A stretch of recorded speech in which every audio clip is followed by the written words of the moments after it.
Hi, Miss Manilyn Recto. Can you tell me about yourself? My name is Manilyn Recto. I'm 29 years old. I'm married. I live at Antipolo, Rizal, Philippines.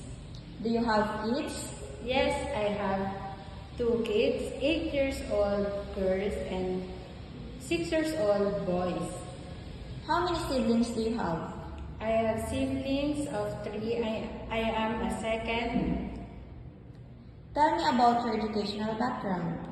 I am a 2 years college graduate as a Business Office Administrative Services at AMA Computer Learning Center. Do you have work experience abroad?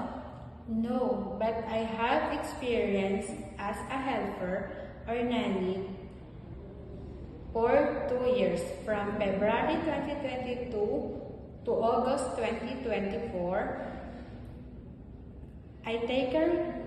I taking kids for since birth until 2 years old, and I finish my contract, and I do household chores like washing dishes, ironing clothes, then going to the market.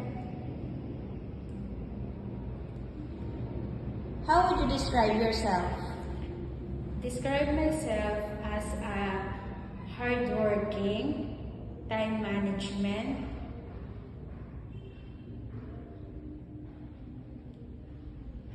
Do you have any tattoo? no, Did you undergo to any kind of surgery? no. Why do you want to work abroad?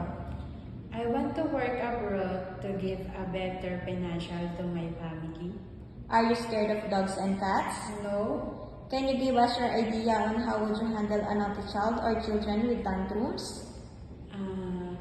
playing with them and reading story.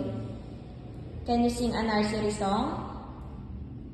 Row, row, row your boat gently down the stream. Merrily, merrily, let's boat a dream. Okay. What is your message to your future employer?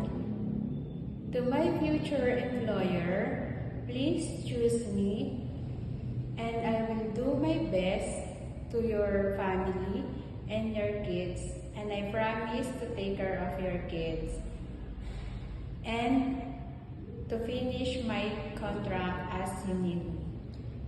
Thank you.